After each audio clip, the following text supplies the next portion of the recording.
Hi, everyone, and welcome to The Writer's Edge. I'm your host, Christy Stratus, and tonight we're going to discuss networking for authors. And before we get into introductions, let me just tell you that this episode has been kindly sponsored by Creative Edge, and we've worked with them before. We had a fantastic panel a couple months back. You definitely want to check that one out. That was absolutely wonderful as well. So let me just quickly tell you a little bit about them as well, so you know something about them. Creative Edge specializes in elevating the public profile of both traditional and indie authors and artists in these ways. They set up book signings, they set up media interviews in all forms. That includes radio, print, and television, setting up events, and that can include presentations, school and library visits, conferences like book conventions and festivals. We're going to talk a little bit about that today.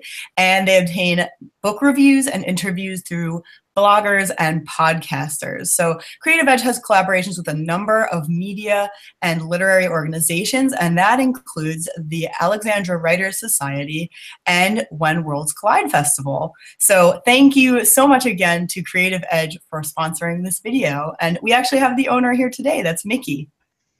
Hi, Christy. How are you? Thanks for having me. Of course, it was absolutely wonderful to have your wonderful team here last time. Now we have another A team. You have all A teams. Yeah, I just want to say thank you as well to the Writer's Edge for their support. I mean, this is the second time you brought us on a panel, and it's just so rewarding to be on a show like yours because it's so in-depth. The conversations are so vibrant, and I'm expecting nothing less today with the team that we have. So.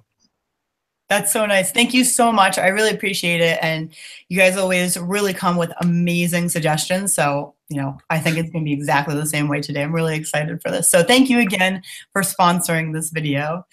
And as I said before, we're going to discuss all aspects of networking, specifically for authors, though.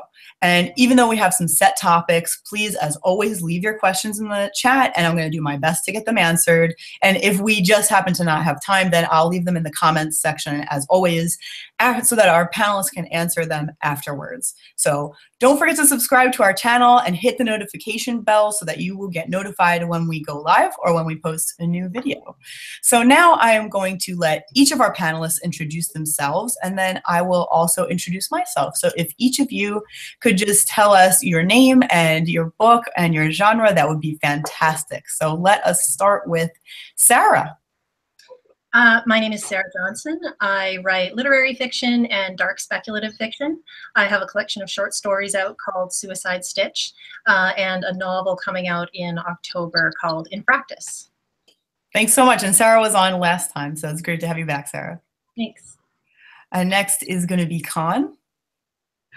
Hi, I'm Con. I write dark fantasy and horror novels. My last release was a dark fantasy novel, and now I've got a sequel to the dark fantasy coming out. Great. Thank you for being here. Yeah, thanks. Yeah, and next we have Kathy. Hi, I'm Catherine Dell. I just have my first novel coming out. The launch event is this month. Actually, sorry, tomorrow it will be this month, September 12th at the Owl's Nest. I write YA paranormal thriller, and my first book is called Harmless. Great, glad to have you here. And next we have Colin. Jenna, actually. Jenna. It says Colin, so I said Colin. It must be someone else's account, but hi, Jenna. Hi. Oh, well, I had to switch computers. Okay, now I understand. Okay. Jenna, okay, can you tell us who you are and what your name and what your book is and everything? Sure. So I'm Jenna Green, and I write young adult fantasy. I have a series. The first one's called Imagine. The second one's called Reality, and I just sent the third one off to my publisher. And I also have a young adult contemporary novel. Great. Thank you so much. I'm glad you were able to make it on the show. Jenna made it through some technical difficulties, so that is awesome. And my name is Christy Stratus. I am the host of The Writer's Edge. I am the author of Anatomy of a Darkened Heart, which is dark psychological historical fiction. And my second book, which is also a part of the Dark Victoriana collection, is called Lock and Key. It's going to be coming out September 7th. So now is the time to pre-order. And I'm really excited about that. So let's get on with the questions. Let's start with something general, as we always do. So if each of you could tell us just about some networking events you've gone to, specifically to meet other authors or publishers, readers, whatever you've been to, and feel free to go into depth on what you've attended, how you felt about it, what you accomplished, anything, and we'll get into more specifics later. So, I'd love to hear from all of you on this. Who wants to go first? So, I mean, I'll take this. I mean, being the owner, obviously, of a publicity company, there's a ton of networking that I do on a daily basis, and obviously promoting all the great people on this panel. That's what I'm doing in a nutshell. It's constant follow-up, constant phone calls, constant meetings. I know we're going to get into specifics, but I find that a lot of the stuff that I'm doing in terms of attracting other authors is done through word of mouth and key book events like When Words Collide. So those are some of the aspects that I've been doing, and they've been very effective. That's great. Thank you. Yeah, that's wonderful. So anybody, Sarah, I know you've been on here before, so maybe you want to go next? Sure. Well, there's a few different things that you can do to meet people.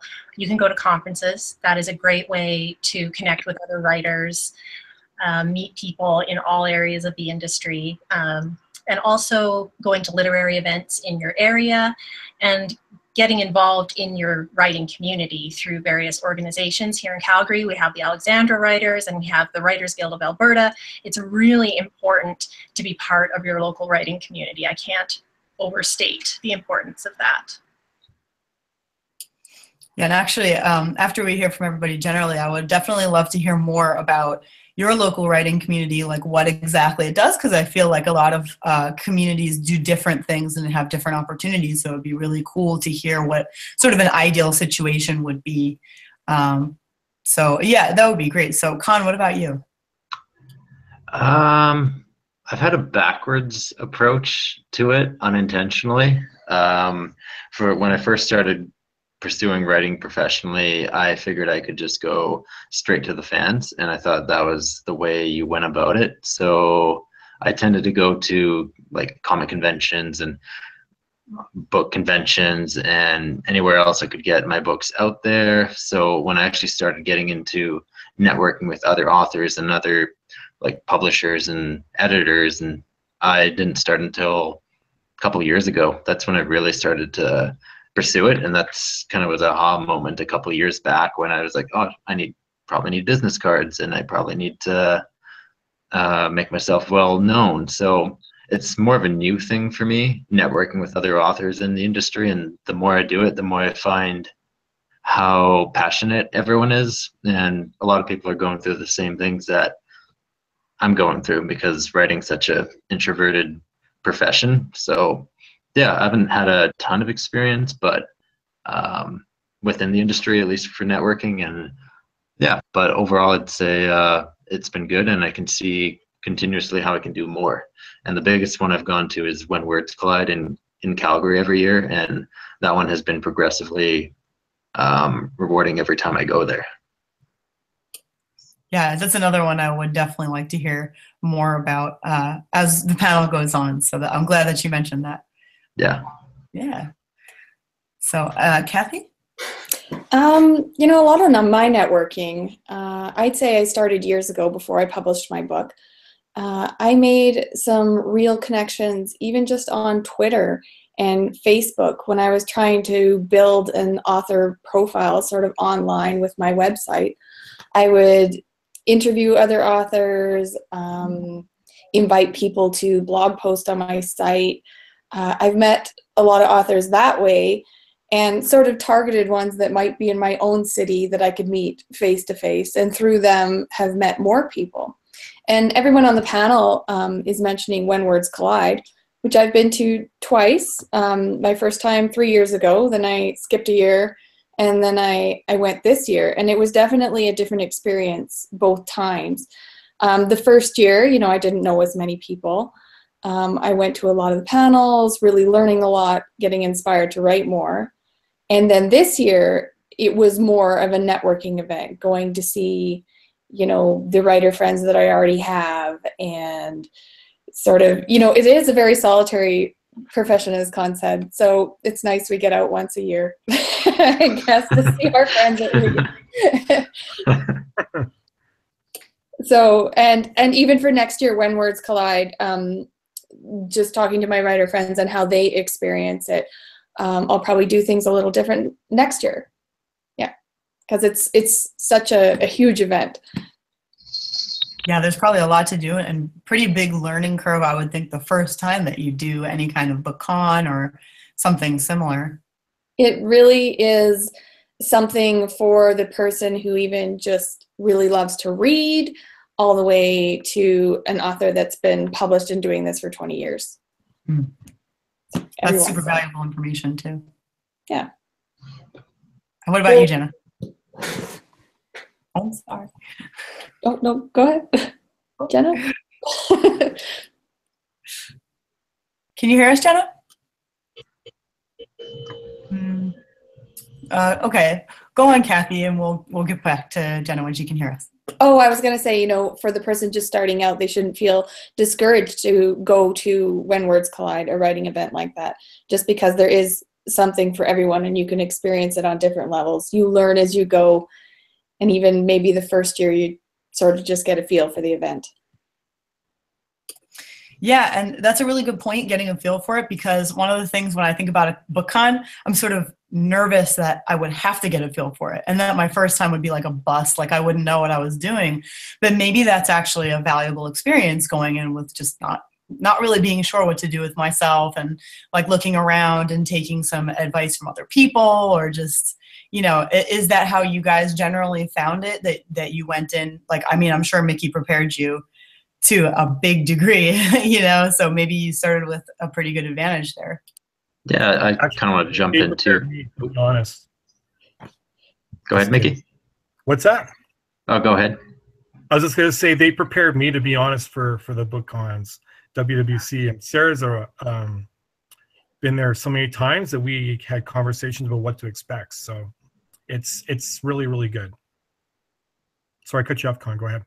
No worries. Yeah, no, I've only been twice too, and the first year was my first really big step into the industry, because before too, like Kathy was saying, I just kind of did a lot of networking online, and that was my first time kind of getting into the networking of the literary industry. And when I went to Words Collide 2 years ago, that was the first time I was making a physical impression.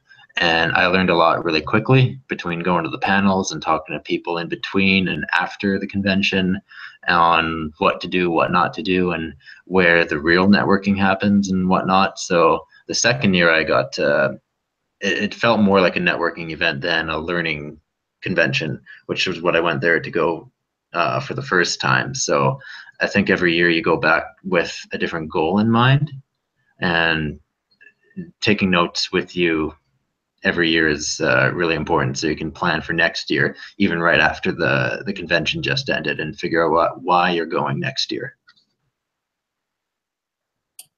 Yeah, that sounds really good. And you know what? Even as a reader, when I went to a BookCon once, I was like nervous. I didn't know what to expect, and I didn't know what was expected of me when I approached a booth. What are these authors going to say to me? Do I have to buy a book? Like, what can I ask? What can I do? Stuff like that. So I think on all sides, probably everyone is a little bit nervous, a little bit feeling it out. And I'm sure the different BookCons are probably different too. There's one in New York here that is enormous.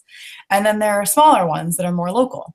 So that might be a very different circumstance. Can I just say I have a giant crow sitting in my window right now? So It's a sign. Yeah. my cat is going a little bit crazy. Can you show us? Just to get slightly sidetracked. He's up in under the eave of the roof. So yeah. Can you make it a raven so it can say nevermore? Yeah. So it's great to hear that that it's a learning curve, and then that you get used to it, because I am sure a lot of authors go through that sort of, is it weird for me to be this nervous? Should I know more about this? But there's also only so much training and reading that you can do to go to these events, and then you handle it sort of yourself once you get into it. So yeah. And to add on to that too, it's like any sort of industry mixer event. You can only read and learn so much, and until you actually get thrown into the fire, you're never actually going to know what it's like. And eventually you find your own way, and everyone else is kind of in the same boat. There's people that have been doing it for a very long time, and they're very polished, but in a way everyone just kind of finding their own way throughout the mixer and getting to know people. So yeah, that's what they are, people. So it's more so the build up in our own heads that we do a lot of the time, I found, with mixers. Yeah, it is kind of weird, because in the writing world, we want to be professional, and these are colleagues in a way, but they're also our friends. And so it's a bit of a blurry area. But I think if you just remember, like, don't think of it as networking, just think of it as being social, as talking to other people. Because if you have a networking frame of mind, you're going to be annoying to everyone you talk to. Yeah. If you're just like trying to push your card into everybody's hand, it's irritating. And that's not really how you want to be remembered, right? Like, just strike up a conversation. My favorite opener is, so what are you reading right now? Like, it's a great way to start a conversation, and it's neutral ground. yeah, do you all have openers? That's a really good thing to bring up. No, not really. I'm a fairly chatty person, though. Usually, like, when I would go to When Words Collide, I would hang out. I think it's called the dealers section, where they sell the books. There's a bunch of tables and stuff in that room, and I would find a table with one chair left, and I'd be like, "Can I sit here?" And I'd strike up random conversations with whoever's sitting there. I don't have an opener, though.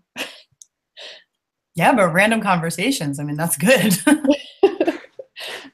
Not everyone can manage that. Well, I think When Words Collide, it's a very friendly event. I mean, it's all run by volunteers, and as I said, people from every level of experience are there. So maybe they're just as nervous as you are. That's a good point. And actually, we have somebody in the chat, Rebecca, who says, "Is hi no longer an opener?" And Rebecca, it's funny that you say that, because I am always nervous that if I just walk up to somebody and say hi, that they'll just say hi and walk away. So that's why that's not my opener. Has that happened? They just say walk away? It must have in my youth somewhere, because I'm really afraid of this. I think that person has more problems than you. Yeah.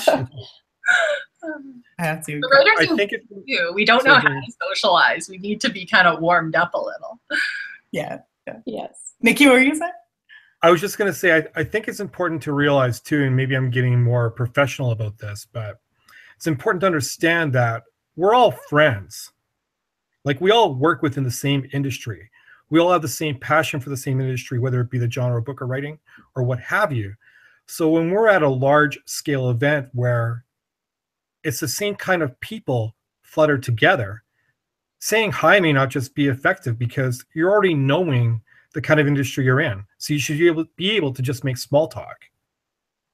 I mean, I started doing this while Creative Edge was formed in March last year. I wasn't nervous at all beginning this, because I knew my vision and I knew the kind of people I wanted to talk to, and they're all the same kind of people anyways. So there should already be a comfortability zone already. Just my opinion, but.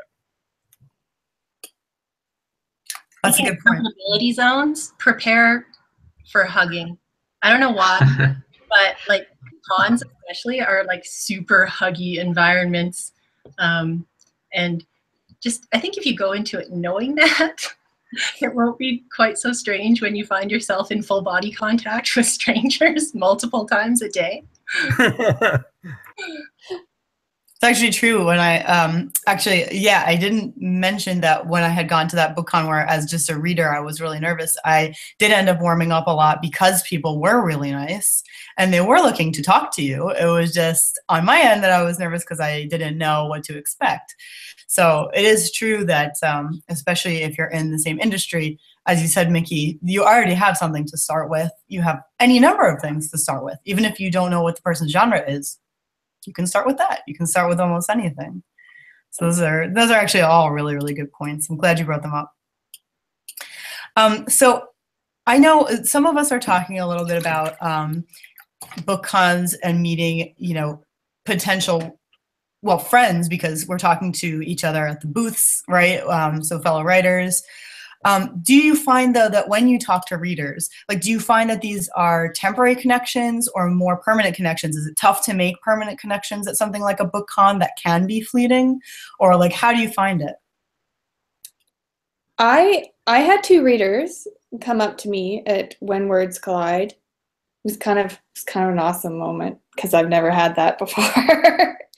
But they came up to me, "Oh, are you Catherine Dell?" "Oh, yes, I am." "Oh, I read your book, really liked it." And I wrote a review online, and afterwards I did connect with them. I found them on Twitter or Facebook or wherever they were, and I don't know, small connections like that. Oh, yeah. I wouldn't even consider that small. That's a big deal for somebody to come up to you and know who you are already. That's so cool. Yeah. But the rest? No, go ahead, Kathy. Go ahead. Oh, no, someone else. Go ahead. Connecting with readers, usually that's a signing environment, is where you're going to really connect with readers that aren't part of the writing community. And honestly, I'm always tremendously shocked when someone comes up to me and says, "Oh, I saw this on Instagram," or something. I'm like, "What?" And so it's not present in my mind at all times that my work is out there and people that I don't know are seeing it. So it's really neat. And I think it's also kind of interesting for the reader to see that, writers, we're just, we don't know what we're doing. We're just regular people. And it makes you, I think, a little bit more approachable because you're not sort of like, "Yes, I have written this book and you may come and talk to me and I may sign a book for you." It's actually such a good point. Yeah, I agree with that too. As Sarah was saying, it's I've found with signings, when you meet with certain readers, when they come up to you and they know you, it's kind of a throwback, and it's refreshing to hear too. And with the original point too, I've had good connections at the literary conventions, but with signings and book conventions or comic conventions, I found with readers, you can actually make a really good impact with them because they'll recognize your book cover or you as a person, and they'll come back if you show up the next year. They'll be like, "Weren't you at the previous year or something?" And they remember you if you make an impact like that. Yeah, I know that's true for me. Like I said, I've never been as a writer myself, but I've gone as a reader. I recognized almost everyone I saw last time, and I went over to talk to them. So that's definitely true. And actually, to Sarah's point, that is definitely specifically the writer as a regular person. When you think about J.K. Rowling, you'd be totally nervous to go up to her, right? And so if you think about someone super literary or something, you imagine this highbrow conversation that you're not sure exactly how to keep up or whatever. Something so, I don't know.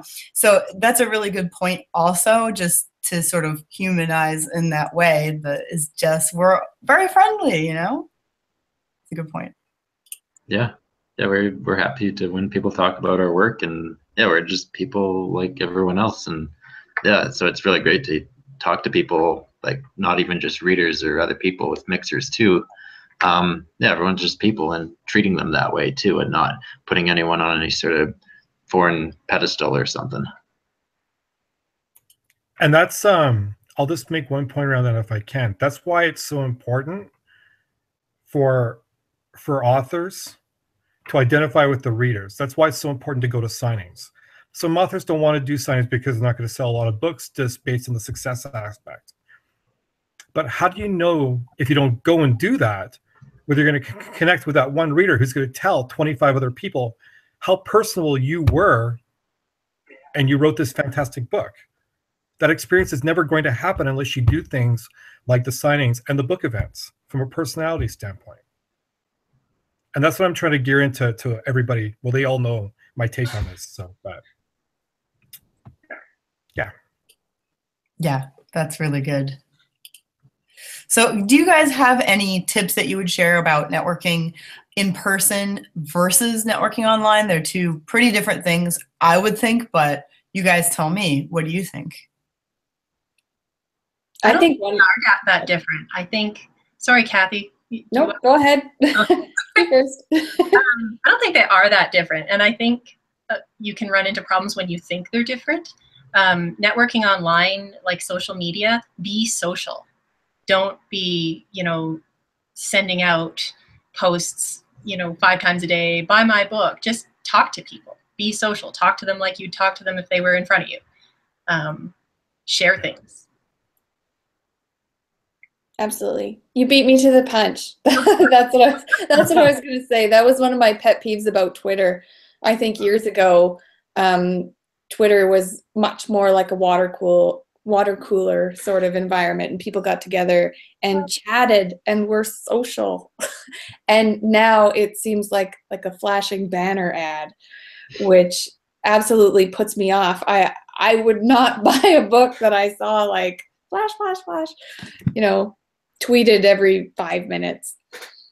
So I think, yeah, being real, they know you're a real person, a genuine soul who's written something that if they actually asked you a question, that they might get a real answer back, not some form letter or advertisement. Totally agree with you, Kathy. It's no different than when talking with the media, which I'm obviously doing almost every single day. But I'm not just pitching stories, and I'm not pitching everybody's books. When I'm talking to the media people, I'm getting to know their families. I'm getting to know what they like, what they dislike. We're going for coffee. We're going for lunches. We're building a personal connection. And that's what basically everybody's doing on here as well with what they're doing with their own works.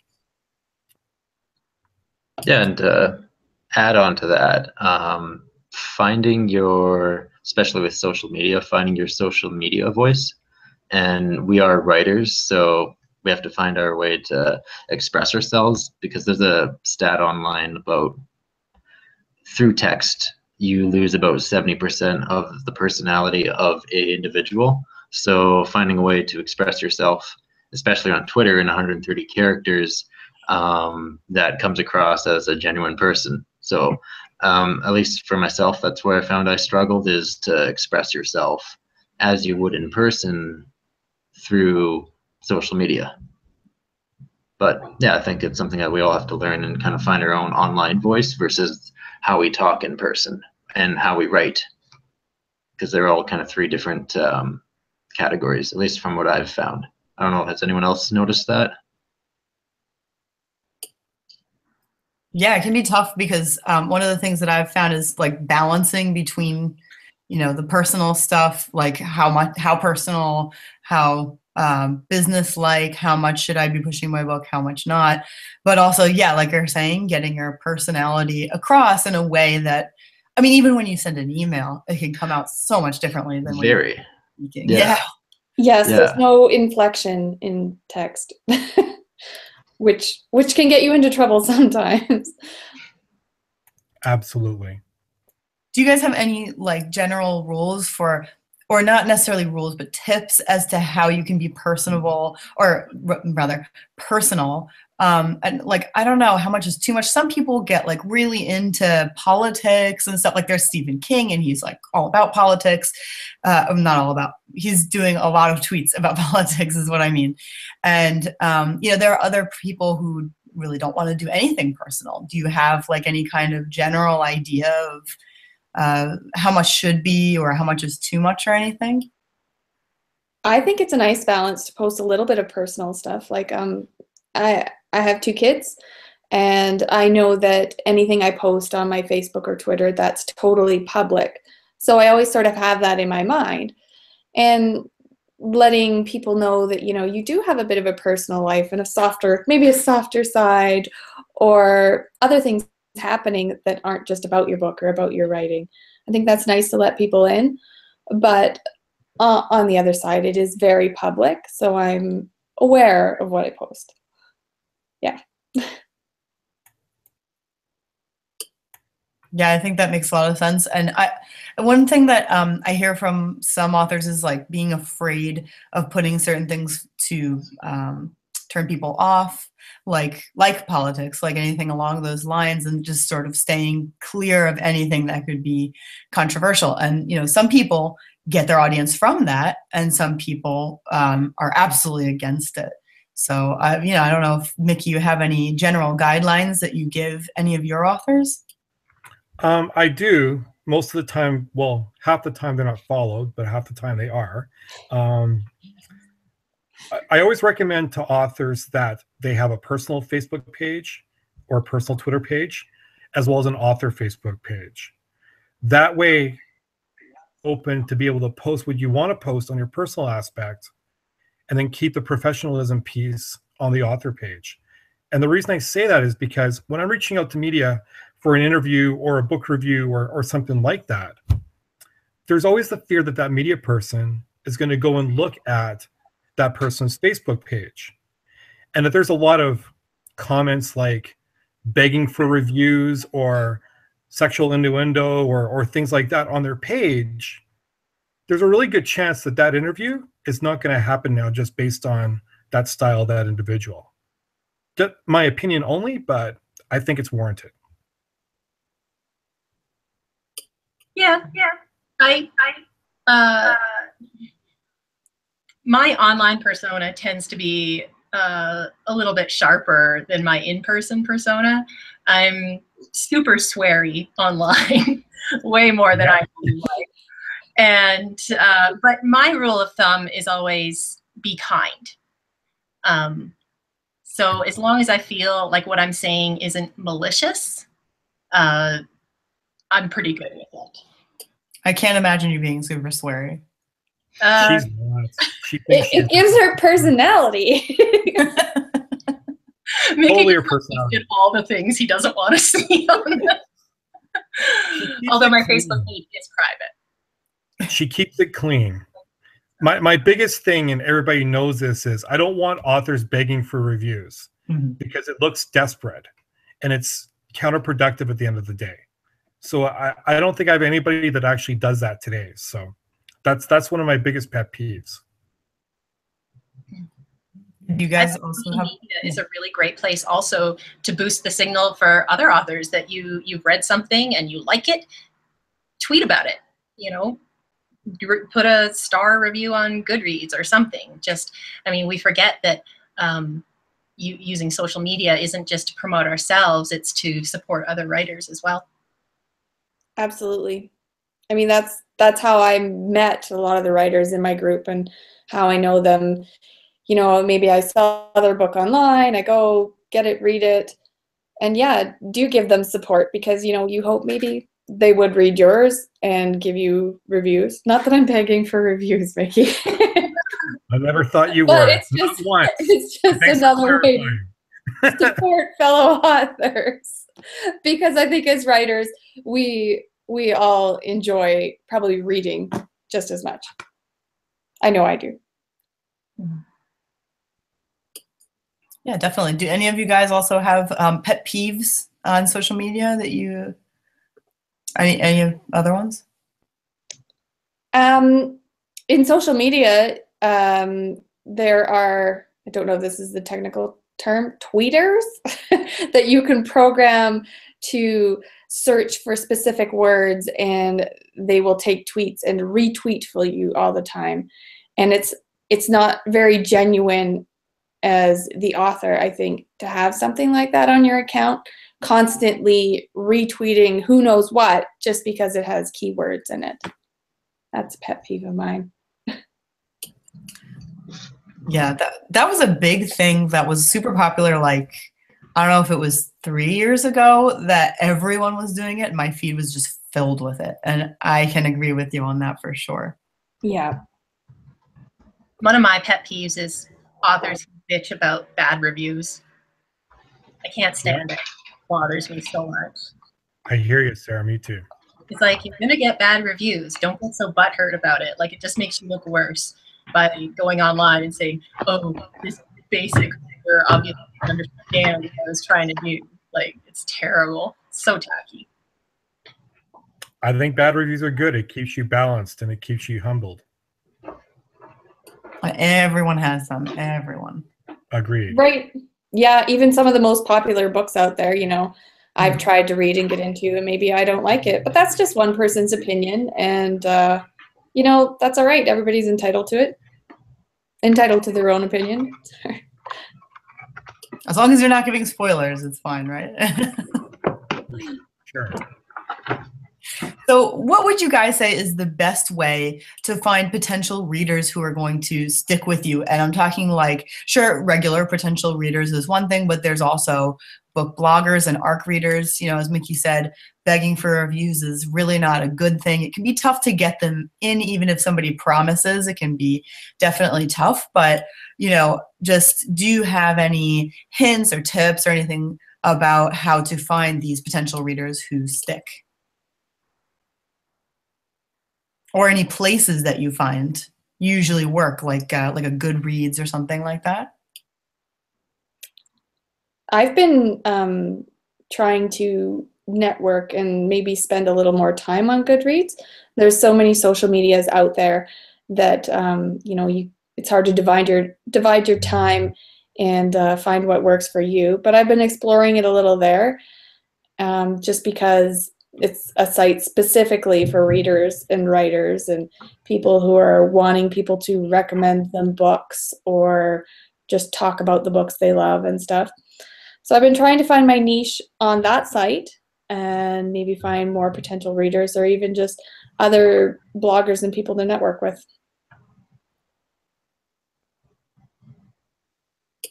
Yeah, I know some people put together like Goodreads groups or something like that. I know that on Facebook, some people have ARC groups. And I think, I don't know for sure because I haven't experienced this myself, but they might work better if you have, you know, sort of a shorter time between when you put books out.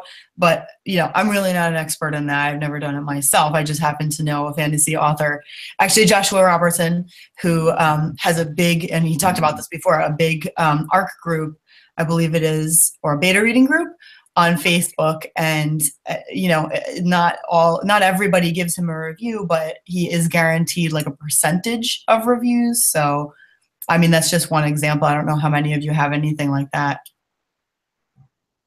What we've been doing, Christy, with Creative Edge, and everyone on the call knows this, is I've been setting up set collaborations with book reviewers and media people and things like that.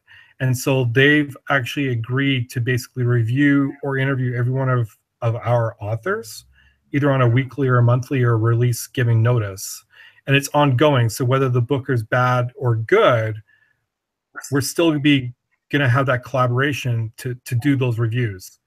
And I don't know, maybe the group can speak to this, but I found that it's worked very, very well, both from an interview standpoint as well as a book reviewer standpoint. Yeah, no, that's something I agree about too. Is I found that worked really well, and something I found worked well too is even in person. When I've had people come back to me again, reverting back to like the conventions and whatnot, when people come back and say, I saw you at the last one and I got your book, and ask them what they think about it, and if they happen to have a Goodreads or Amazon or Kobo account, and if they do, I say, if you don't mind giving a review, and most of them will agree. Some don't because they just don't have the time to do that, but that's okay. And the ones that do will actually go out of their way to do that. So I found the in-person connection really helps with that as well. I find a really great way to connect with readers is to work in a bookstore. Yes. Some of us have unfair advantages. Well, but then I'm trying to think, okay, so how could other people use this to their advantage? And I found that when I'm doing signings in other bookstores, someone comes by and, I feel like maybe they're not that interested in my book. And I'll say, okay, so what do you love to read? And they'll say, oh, well, I love science fiction. And so I'll be like, oh my gosh, have you read this book? And I'll actually take them to it on the shelf and, just talking about other books and sort of building a connection that way through something that's a little bit more neutral. Like there's no benefit to you to sell them someone else's book, right? So they're more likely to be into the conversation. There's an icebreaker starter for you. I like that one. Very true. We do have a question in the chat, so I'm going to throw that in here. Mandy asks, how would a multi-genre author cope with publicizing their books? I have children's, YA, and adult books. So we are specifically talking about networking this time. So why don't we turn that question into how would a multi-genre author cope with networking their books? Because those are very different markets, right? There are children's, YA, and adult. I mean, obviously that's almost all the spread that you can have. But what are your recommendations for that? Would you change the way you market? Maybe go to different events? I can take that one first, Christy, if you want. Just because this is kind of the role that I do, and I have authors who are doing multi-genres right now. For me, my process is the same. We're going to set up a press release. I'm going to request the book to be available 6 months or 3 months early so we can get enough momentum built around that. We're going to build some signings up. Difference I do in terms of publicizing the book is I'm going to reach out to reviewers or bloggers or set up events based on that genre specifically. So if the author has a young adult book or a children's book, I'm going to gear events at, but at the same time, if they also have a horror book on their plate, I'm now going to reach out to those horror podcasts and get interviews that way. Faceted, and it's not marketing from only a 3-month or a 6-month process. It's marketing 365 days a year. And I do this with every single author that I'm doing. Process is the same with slight tweaks. That makes a lot of sense. And while we're with you, Mickey, in particular, would you recommend that somebody keep one, like, for example, one main Twitter account just for all of their books and keep it just clean for children and, something that they could advertise everything on? Or would you recommend different feeds for these various genres? I mean, what I've seen in the past, I would keep the same Twitter account.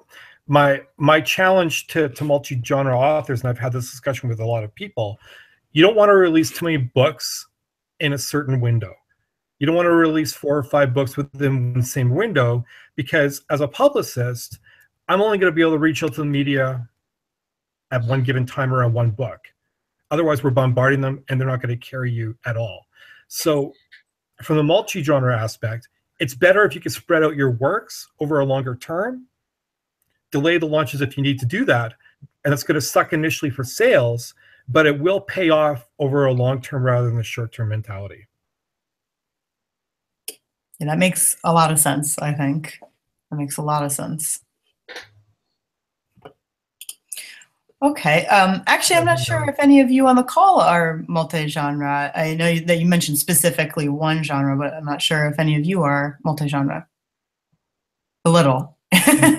No. Okay. Sarah's on the cusp of doing that, to be honest. But. Did you say Sarah? Yeah. Did you say you, Sarah? Sorry, I just keep speaking over it. Yeah, I write multiple genres. I write mostly because when I start writing something, I'm not thinking about what genre it is. So I have fiction that's straight up literary. I have stuff that's definite horror. Most of it doesn't really neatly fit into any one genre, which makes it challenging. But I don't know. I haven't ever really thought about would I network differently based on what the book it is I'm trying. Like, I don't know. That's actually a really interesting question. Well, and to that, sorry, go ahead, Krista. No, I was just going to say, if you are a multi-genre author and you aren't doing anything different, then it's probably fine. But, go ahead, Mickey, please say what you were going to say. Well, I was just going to say, because we're marketing Sarah's newest work right now, in Fractus. And the process that I've done with that book was the exact same process that I did with Suicide Stitch. And we've gotten interviews for both. So. Mm-hmm. Yeah, like it depends. Like if you're looking for, some press in a science fiction market, you're going to play up the sci-fi angle of the story. And same thing if you're looking in a fantasy area, you're going to play up the fantasy elements. With Suicide Stitch, it could go sort of dark literary fiction or horror, depending on who you're trying to communicate with. The one thing I will make on that point, I know I'm monopolizing the call a little bit, but I did talk to one author who was marketing multi-genres. One author name was a male and one author name was a female. It was a female author. That's a marketing nightmare to figure out, because you can't really reach out to the media with this John whatever and the person's a female. It's just a really hard way to market. That's all. I hope that makes sense. No. It did not. What? Are you saying someone writing under a female pen name and a male pen name? Is that what you mean? That's correct. Okay. Oof. Yeah, that'd be tough. And do they have different names? Like, are they using the same name and different gender, or just different pen names entirely? Different pen names entirely. One a man, one a female. That's tough. Yep. I think it's tough enough, just the idea of having a pen name, like if you have your own personal, your regular name out there, and then you have a pen name out there, and like, can you show a picture? Do you want to? Can you do signings at that point? I don't know. I guess it depends on what your goals are as an author in that pen name. Yes, that's the only instance where I would say it would be difficult to be a multi-genre author in that aspect. But other than that, the process is the same all the way through. Mm-hmm. That's good to know. And just to follow up, Mandy says, thanks, Mickey. That helped a lot. I only publish one book a year, so no cross promotions. My Twitter is non-political, non-religion, and family friendly. So that works out well. So your advice was very useful to her. We do have a couple more in the chat, so I would like to get to those. We have Antonio. So glad to see you here, Antonio. He says, what are the hardest things you found in networking, both inside the trade and outside, i.e. with other authors and possibly readers? And we touched only a little bit on this, and I wanted to get back to it. So I'm glad you asked that question, Antonio, specifically because a lot of us are introverted, and that makes it automatically a little bit tough. But yeah, take it away, guys. Let me know what you think. Who wants to tackle that first? You go ahead. Your face is on the screen. Mine's a little more niched because I'm a independent contractor by trade. So the whole meeting and networking and connecting with people is just part of how you get more work. So you can eventually get food on the table and whatnot. So I found when you're trying to connect, and especially when you've got different messages you're trying to get across, it can be really tough to differentiate the two. And I find what really helps is to practice what you can summarize you as a person in 30 seconds. It's that classic elevator pitch that you hear a lot about in sales. And if you can fit yourself within those 30 seconds, whoever you're meeting, regardless of where you're at, are going to be drawn to something.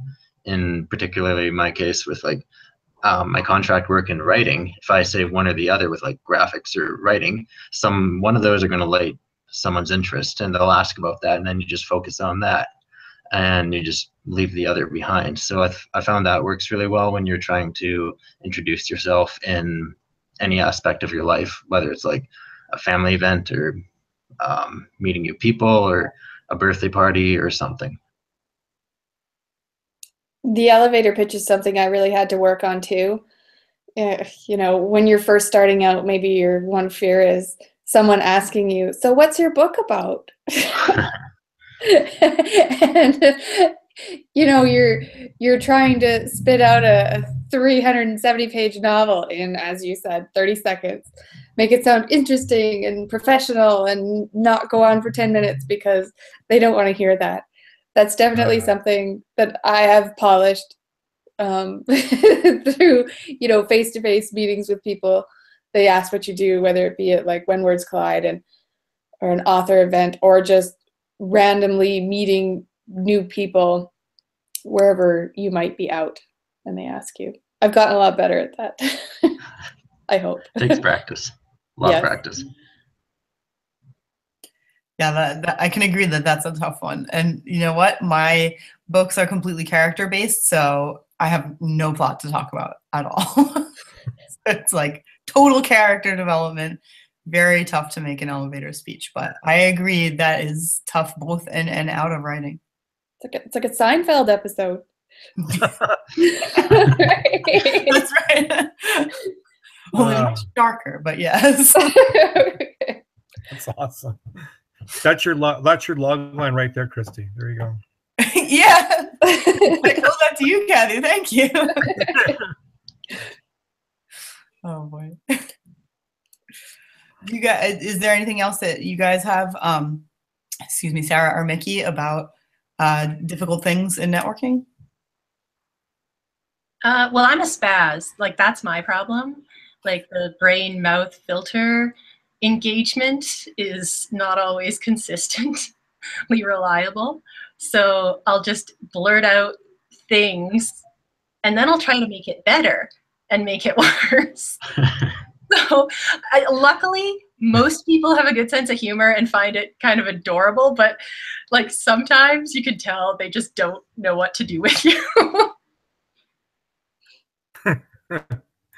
I find it really hard to sort of like contain a thought once it's formed. I just, like, not that I ever say things that are really rude, but sometimes things will just come out and I'll think later like, oh, I wish I had, you know, said that better or used this word instead. I would have sounded so much smoother. And so I don't know. Like, I guess like that's one of the hardest things for me, is that I'll often just say things that are ridiculous, and you know, that person probably walks away thinking like, oh, that was funny, but that person's a total weirdo. But it's probably really easy to talk to you, though.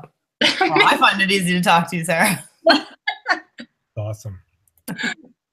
It's a side effect of being an author, maybe. I mean, we always get our editors to edit what we write, so we sound so wonderful and smooth and professional. Maybe in real life, not so much. I'll keep my answer quick, Christy. The biggest challenge that I find in terms of networking with everybody is finding the right pitch when I'm talking with media. Some media don't want to interview indie published authors. It's just a preconception they have. So to get around that, we have to make sure that number one is the right pitch, but number two is giving them the right reason to not say no when I am pitching it. So that's my biggest challenge. That's a really good way to phrase it. The right way. Yeah, that's a really good way to phrase it, actually. That kind of changes my understanding of it. That's good. I have another question in the chat that I would like to cover. So this one is from Rebecca, and she asks, so when networking with other authors, do we focus on authors in the same genre or just any authors that we can be friendly with? Anybody. Agreed. Yeah. That's my experience as well. except for memoirists. Those guys you don't want to talk to. Okay. Wait, which ones? Which ones? People who write memoir. Bullets. Well, there goes a client I was going to sign next week. I actually believe like any and all writers, like there's no one you should shun based on that's yeah. I agree. You can learn a lot. I mean, you can learn so much from any genre author, and you can just become good friends, and it may have nothing to do with sales or anything else. It could just end up that you find a new really good friend, or you could find someone that you relate to really well. But also, there are plenty of authors that I'm friends with who are totally different genres, completely unrelated, and they have given me such good advice. So I agree with that. So I think, I don't know, I was going to ask Mickey specifically, what advice would you give a shy or introverted author who needs to get out there and network, like at a BookCon or anything like that? And I don't think we've quite covered it from what you would say. I know that we've talked a little bit about it, but Mickey, what would you say to somebody who's shy and introverted? Mm-hmm. I have a number of authors who were like that when I first signed them. Nobody on this call, mind you. But what I would say is it's not about being shy or introverted or being anything like that. Whenever I sign somebody, we sit down and we have a conversation about where they want to go. And they really have to have a vision of what they want to do and be able to execute that vision on the guidelines that we set out together. So you can't be afraid to talk to people. That's first and foremost. And if you are afraid to talk to people, that's okay. But then you have to be able to fake it to be successful, if that makes sense, right? So, I mean, there's a number of my authors who, and they're going to hate me for saying this, they hate talking to people. They can't stand it. They hate going to signings. They hate doing all that stuff. But once it's booked, they're able to turn the other key and do that successfully. And then once that event's over, they're back to themselves. But I mean, you have to be able to do that in order to be successful. I don't care what anybody says. I truly believe that. Yeah, and actually, the last time we had a Creative Edge panel, one of the authors, whose name is escaping me at the moment, but you know, you guys can go check out that video. One of the authors said that he just wasn't sure what to do at a signing, and I can't remember if he was introverted or not, but he was very nervous about it and really uncertain. And actually, he said that, Mickey, you sat with him and told him, you know, essentially what to do, and, you know, helped him along with that first one. And he felt way more comfortable after that. Yeah, he went from averaging about 6 books a signing to about 22. Yeah, Mickey, I think you say no one here is introverted, but I would actually deeply disagree with you.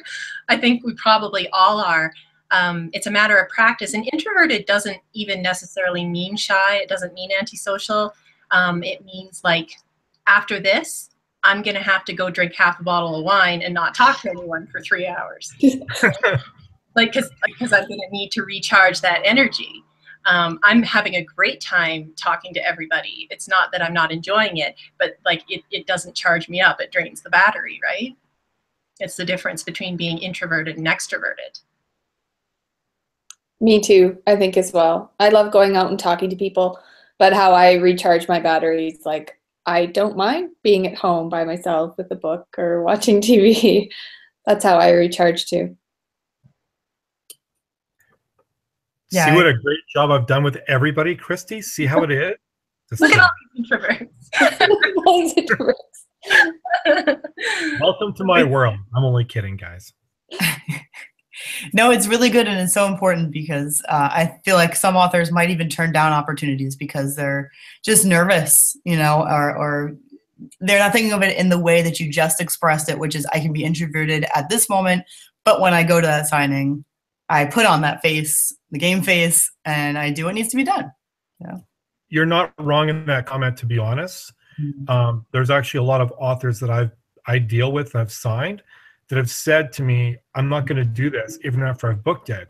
And we've had conversations, and well, they've gone and they've been successful, and they're doing exactly what everyone on this panel is doing, turning it on when they're on stage and then rising after. That's a really good point. And if you guys have just a couple of extra minutes, I have one more question from the chat that I think is a really good one, if you don't mind. Okay, great. Yep. Mandy is asking, can you spread yourself too thin when networking through social media sites? Which I think is a great question. Hmm. Do you want me to start? Because I can tell you about my experience. Yeah, go ahead. Yeah.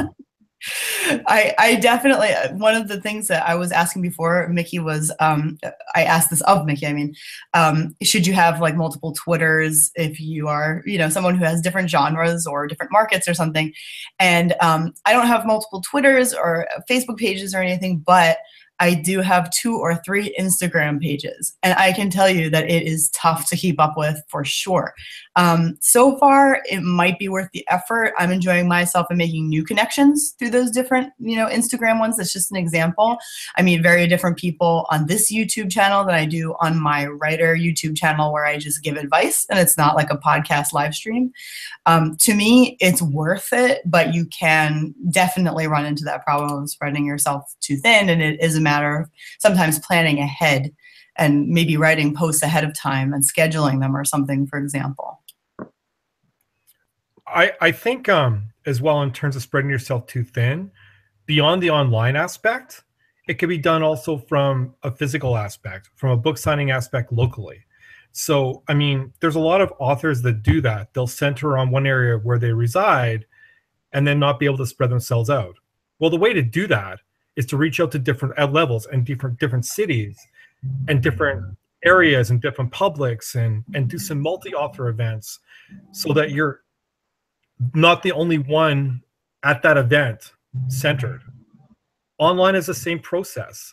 You can spread yourself out too thin, but I also think it's where you're hitting those areas. Media too.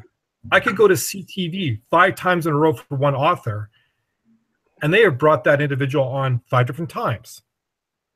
Maybe the 6th time I reach out to CTV, as an example, they say, you know what? We're tired of this person. We don't want to see them for the next year, 2 years. So it's possible, but it's how you leverage it and it's how you balance it. That's going to be the key. And to support what Mickey was saying too, and in the online world, especially with social media like Facebook, Twitter, Instagram, if you're constantly posting all the time, a lot of the time people might get kind of bored.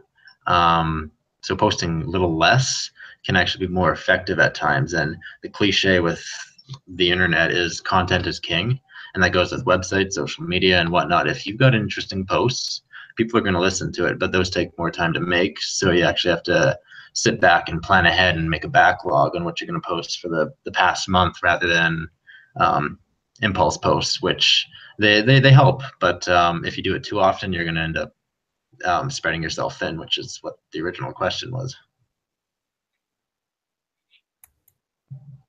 Yeah, sometimes without a lot of planning too, I tend to maybe favor one social media more than the other. I like Facebook. Sometimes, you know, Twitter doesn't get very much attention.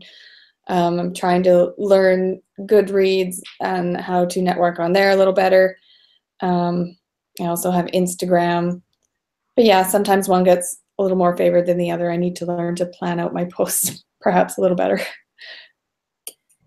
Yeah, it's really easy to favor one over the other, especially depending on what you like.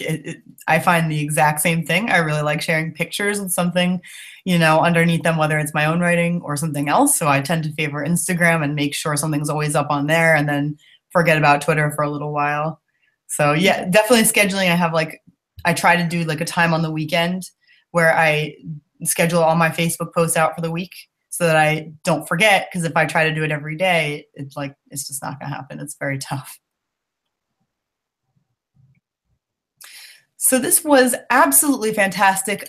We have one more question that I'm actually going to take, and I think it's going to be more useful in the comments. So Will, thank you very much for your question. I'm going to put that in the comments after this video so we don't go too far over our time, and because I think it's going to be useful for people to be able to read it and refer back to it. So I'm going to do that right after this, and then everyone can go and comment their opinions.